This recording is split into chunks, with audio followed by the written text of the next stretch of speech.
Supreme court में फौजी अदालतों में सिविलियंस के ट्रायल के फैसले के खिलाफ इंट्रा कोर्ट अपील पर समाअत के दौरान जस्टिस हसन अजहर रिजवी ने वकील से मुकालमा किया कि क्या धमाका करने वाले, मुल्क दुश्मन जासूस के साथ साजबाज करने वाले और आवाम सिविलियंस में कोई फर्क नहीं, आपको अपने दलाइल में तफरीक करनी चाहिए। सुप्रीम कोर्ट में फौजी अदालतों के केस की समाअत जस्टिस अमीनुद्दीन खान की सरबराही में 7 रुकनी आईनी बेंच समाअत कर रहा है। जस्टिस रिटायर्ड जवाद एस खाजा के वकील ख्वाजा अहमद हुसैन ने दलाइल का आगाज कर दिया और मौक़िफ़ अपनाया कि सिविलियंस का कोर्ट मार्शल किसी सूरत नहीं हो सकता। फौजी अदालतों का तरीकाकार शफाफ ट्रायल के तकाज़ों के बरखिलाफ है। ख्वाजा अहमद हुसैन ने इस्तदलाल किया कि सुप्रीम कोर्ट के तमाम 5 जजेस ने फौजी अदालतों में ट्रायल के तरीकाकार के शफाफ होने से इत्तेफाक नहीं किया। जस्टिस हसन अजहर रिजवी ने इस्तफसार किया कि क्या धमाका करने वाले, मुल्क दुश्मन जासूस के साथ साजबाज करने वाले और आम सिविलियंस में कोई फर्क नहीं, आपको अपने दलाइल में तफरीक करनी चाहिए।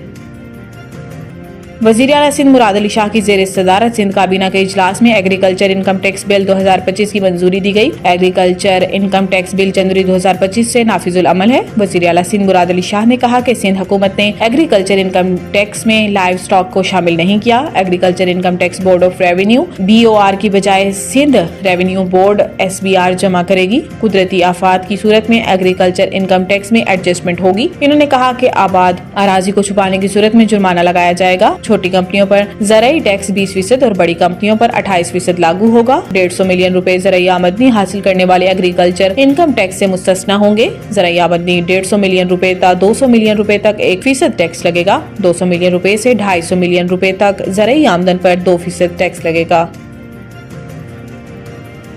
बिजली तकसीमकार कंपनियों ने सहमाही एडजस्टमेंट के तहत 52 अरब रुपए से ज्यादा का रिलीफ अवाम को मुंतकिल करने के लिए नेपरा को दरखास्तें जमा करा दी। 5 इंडिपेंडेंट पावर प्रोड्यूसर्स IPPs की बंदिश के असरात शुरू होने के करीब हैं। नेपरा के मुताबिक बिजली सार्फिन को 52 अरब 12 करोड़ रुपए की रिलीफ के लिए दरखास्तें नेपरा में जमा हो चुकी हैं। दरखास्तें रवा माली साल की दूसरी सहमाही एडजस्टमेंट की मद में जमा कराई गई हैं। नेपरा के मुताबिक दरखास्तों में कैपेसिटी चार्जेस की मद में 50 अरब 66 करोड़ रुपए की कमी मांगी गई, जबकि ट्रांसमिशन एंड डिस्ट्रीब्यूशन नुकसानात की मद 2 अरब 66 करोड़ रुपए कमी की दरखास्तें हैं। ताहम ऑपरेशंस एंड मेंटेनेंस की मद में 2 अरब 69 करोड़ रुपए का इजाफा मांगा गया। अक्टूबर ta दिसंबर 2024 की सहमाही एडजस्टमेंट का इतलाक किया इलेक्ट्रिक सार्फिन पर भी होगा।